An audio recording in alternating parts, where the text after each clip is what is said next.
ने सदन में हिंदुओं को लेकर के बयान दिया है जो लगातार चर्चा का विषय बना हुआ है। उन्होंने कहा है कि नरेंद्र मोदी पूरा हिंदू समाज नहीं है और ये लोग हिंदू को नहीं उनका। यदि नरेंद्र मोदी हिंदू समाज नहीं है तो राहुल गांधी हिंदू समाज हैं। राहुल गांधी अपने आप को पहले सोचें कि वो कैसे हिंदू हैं, वो कैसे हैं। उनके परदादा फारसी थे, उनकी माताजी क्रिश्चियन है, उनके तो वो क्या है। वो यदि मोदी जी को ये बात करें तो वो क्या है, वो मिक्स है। वो उनका यदि डीएनए टेस्ट कराया जाए तो उसमें फारसी भी निकलेगा, उसमें क्रिश्चियन भी निकलेगा, मुस्लिम भी निकलेगा। पहले अपने आप को देखें कि वो क्या है। लेकिन बेबी राम को लेकर के लगातार शुरू हो गया है, लगातार जो आरोप लग रहा है, आपको क्या लगता है जांच होनी चाहिए? देखिए, कानून सबके लिए बराबर है।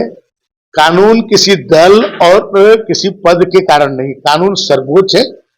ये मोदी जी और योगी जी के सरकार में संविधान सर्वोच्च है। संविधान के दायरे में जो भी आएगा, चाहे वो कितने भी ताकतवर क्यों न हो, कानून अपना काम करेगी। ये सपा और बसपा के कानून नहीं है कि उस समय जो कानून के रक्षक को ही घसीटा जाता था। लखनऊ के राजधानी में पुलिस उपाधीक्षक जैसे अधिकारी को समाजवादी पार्टी के गुंडे घसीटते थे। आज वही पुलिस है। आज एक पुलिस के सिपाही को आप केवल गिरबान पकड़िए, उनका कलेजा निकाल दे। एक आखिरी सवाल, अयोध्या और काशी का जिक्र लगातार सदन में किया जा रहा है। अखिलेश यादव हो चाहे राहुल गांधी हो, जिस तरीके से बीजेपी अयोध्या में हारी, उसको लेकर के लगातार सदन में जो प्रहार किया जा रहा है। ये सही है कि हम अयोध्या में हारे। अयोध्या में हम इसलिए हारे कि राष्ट्रवाद कमजोर पड़ गया और जातिवाद मजबूत हो गया। और हम लोग राष्ट्रवाद की बात करते हैं और कुछ लोग जो है जातिवाद की बात करते हैं। बस इतनी ही अंतर है और कोई अंतर नहीं। बाकी है कि उपचुनाव भी होने वाला है, क्या लगता है कि उपचुनाव में चुनाव में दावा कर रहे हैं अखिलेश यादव की हम जो है उत्तर प्रदेश में टीम पेश करेंगे? देखिए, अखिलेश यादव जी हर समय दावा करते थे। वो 2014 में मुख्यमंत्री थे, उनके पैरों तले जमीन खिसक गई, उनको पता नहीं चला। 73 सीटें भारतीय जनता पार्टी पाई। 2017 में वो मुख्यमंत्री थे, वो जो है समझ ही नहीं पाए और 300 से ज्यादा सीट जो है भारतीय जनता पार्टी पाई। और 2019 में अपने घोर विरोधी बहुजन समाज पार्टी को साथ कर लिए। लोग कहते हैं कि पूर्व और पश्चिम कभी एक नहीं हो सकता। उसी तरह लोग कहते थे कि बहुजन समाज पार्टी और सपा कभी एक नहीं हो सकती। दोनों के नेचर में बहुत फर्क है, लेकिन दोनों मिल करके मोदी जी के लहर को नहीं रोक पाए।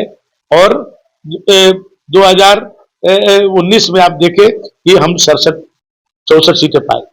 उसके बाद 2022 में अखिलेश जी कहते थे कि 400 सीट हम पाएंगे और 3 में पूरा विपक्ष रहेगा। जनता ने उनको बता दिया कि सीट किसको होगी। 2024 में आज ये लोग कोई चुनाव नहीं जीते हैं। 37 सीटें जीत लेना ये नहीं है कि इन्होंने पूरी सरकार बना रहे हैं, लेकिन इन्होंने एक अफवाह फैलाई। ये अफवाह फैलाई कि संविधान बदल देंगे, 400 सीट पा गए मोदी जी तो संविधान बदल देंगे, आरक्षण खत्म कर देंगे। इस अफवाह में ये सफल हो गए, इसलिए इनको इतनी सीटें मिल गई। इनके तो लोग चुनाव लड़ने के लिए तैयार नहीं थे। इनके कितनी बार, दर्जनों बार प्रत्याशी बदले। एक एक लोकसभा आपको ऐसे मिलेंगे जहां पर इन्होंने दर्जनों बार प्रत्याशी बदल दिया। एक प्रत्याशी नहीं लड़ा, दूसरे को भेजे, दूसरा नहीं लड़ा, तीसरे को भेजे। ऐसे कितने जगह इन्होंने जो चेंज किया, लेकिन कोई वहां के प्रत्याशी नहीं मिलता था। अब सुल्तानपुर में मेनका गांधी जी के खिलाफ में जो जीता, एक को बदल दिए, वो नहीं लड़ा, कहा कि हम नहीं लड़ेंगे। दूसरे को गोरखपुर से ले जाकर लड़ा दिए, प्रचार नहीं कर रहा था, लेकिन इन्होंने संविधान का डर दिखा करके वहां जीते। जो बहुजन समाज पार्टी के मतदाता, जब दोनों एक लोग थे, तब जो है सपा को वोट नहीं दिया या सपा वाले बसपा को वोट नहीं दिए। इस संविधान को डर दिखा करके इसमें उन्होंने ये प्राप्त कर लिया। तो भाजपा का वोट कम नहीं हुआ। ये लोग ये जो संविधान इन्होंने जो डराया, उसके कारण ये अफवाह सफल हो गया। तो इसलिए मैं ये न समझें, उपचुनाव में पता चल जाएगा कि उनकी हैसियत क्या है।